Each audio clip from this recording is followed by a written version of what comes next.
All right, today's lesson is going to be our first look into the ENV Soundscape. And what this entity does is creates sound, like ambient background noise. It can also create localized sound effects for, like, say you've got some fluorescent lights on the ceilings, and those kind of lights, they often have a weird little hum to them. So we can apply these soundscapes to emit sound from a fluorescent light, or say you've got a generator in the house. A silent generator is kind of peculiar, especially if it's running. So we can assign these soundscapes to different parts of the map, as well as an overall soundscape for the map. And we can even change it from indoors to outdoors. So as you pass from outside to inside, we can change the soundscape that the player hears. So what we're going to do today is just do a really simple outside, sort of like ambient background noise on our map. We're going to look at a few necessities that are required when putting in these soundscapes. And then over the next couple weeks, we'll play around with changing the sound when you go between rooms, or localized sound effects for if you walk by like a generator, or there's an electrical panel, or some sparks or something like that, or maybe a radio playing somewhere and it's playing some creepy music or something like that. So first thing we're going to do is we need to look at the entity that we're going to use. So the entity for Soundscapes is called ENV Soundscape. It's this guy right here. So you would just simply go to your entity tool and you would look up ENV Soundscape. And for the first one, the one that we're going to use today, I want to go ahead and put it by the player start. For your default soundscape to activate, the player has to be able to see it initially. And I'll demonstrate that here in a second, how if the player can't see it, it doesn't start. Now, you don't have to see it for the entirety of the game, but when we're transitioning between sounds, the player generally needs to be able to see it. Now, it's invisible, so when I say see it, I mean it needs to be in the player's line of sight, around the player somewhere. But you won't see these little speaker icons in the game. Now, we can trigger them in different ways, but we're starting off with the most basic, simplest, just ambient background noise. So I'm going to go ahead and run my... no, let's not run it. Let's look at the entity first. So I'm going to go ahead and open it up. So it's a pretty easy entity to set up for the initial background noise on our map. I gave it a name. I just called it main sound. Start disabled, no. This is pretty obvious. If that's yes, it's going to start disabled. The radius, what this does is it sets how far away the sound from this entity is going to play. So when I just put in the number 128 there, if I back out of here, you'll see that there's now this little dome. It's actually a sphere. So what this allows us to do is set kind of the radius of how far this sound goes. And, if you had like a generator or a radio in a room or something like that, you don't want the music or the sound of the generator playing across the entire map. So that's when we would concern ourselves with setting up the radius. And it actually attenuates itself, so as you approach it, the sound will fade and get louder as you get closer to it. And if you leave, it'll do the same thing. It'll get quieter as you leave the soundscape. And but for an environmental sound, this is like our background noise on the map. We don't want a radius. I don't want suddenly the world to go silent when I get to certain parts of my map.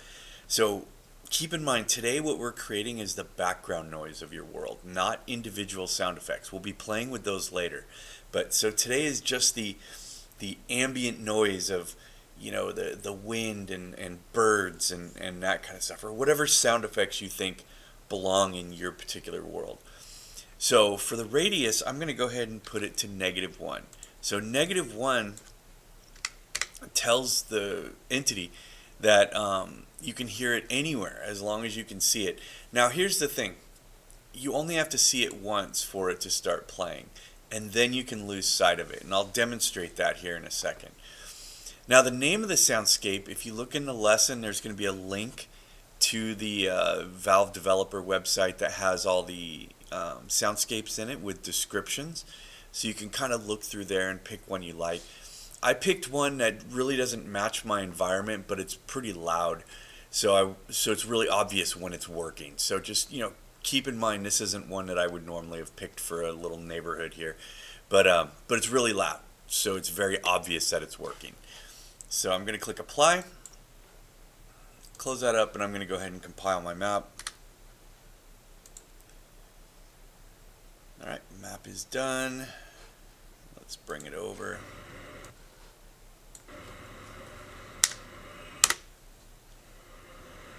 Alright, I'm going to turn up my speakers for a second so you guys should be able to hear it.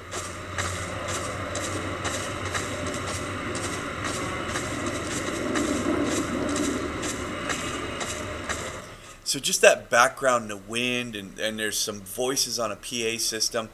Now we know that the entity is somewhere in this area right here. So I'm going to go ahead and get out of here. I'm going to go around this corner and get out of the line of sight of that entity.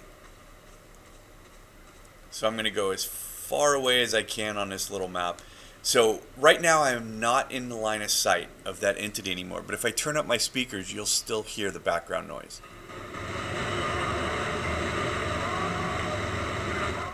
Okay, so the key to this on your initial one is that I need to be able to see it at the start to trigger it. So that's why for this initial one, I'm going to have you put it right next to your player start. Now watch what happens when I take this same soundscape. I'm going to go ahead and cut it, and I'm going to put it around the corner here. Right? And let's recompile this map and see what happens.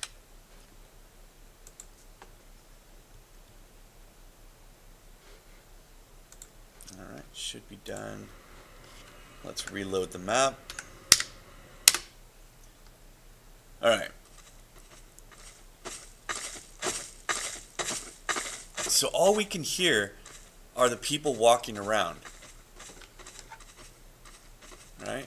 And we know that soundscape is around here somewhere, around that corner.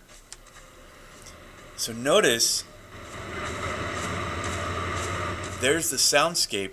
Now I didn't even look, okay? I didn't even look down that alleyway. In fact, I'll do it again and I will look the opposite direction. Okay, so here we are, silent world. All I can hear is footsteps, okay? So I'm going to look over here and I'm going to pass by that alleyway. And you can hear the soundscape kick in. Alright? The soundscape is down this alley right here. Alright? So the thing with these initial soundscapes that I'm going to have you guys set up is these are going to create our basic background noise for our map. We're not going to worry about creating any triggers or anything yet. We're just putting in ambient noise. So for this one, go ahead and put the entity next to the player start. So when your game starts, that object is in the line of sight of the player, and it will trigger your initial background soundscape, and it'll create wind or whatever you want it to do. Our next look at sounds is where we'll create a transition between indoors and outdoors. And then finally we'll move up to positional, localized, where we can have, our fluorescent lights and our generators and TVs and radios all making separate noises. All right, so your lesson today, go through the soundscapes, add your initial soundscape, and then I would like just a screenshot of the soundscape configuration that you used. And don't forget -1 so that it plays throughout the entire map. If you give it a radius, you'll lose your soundscape. All right?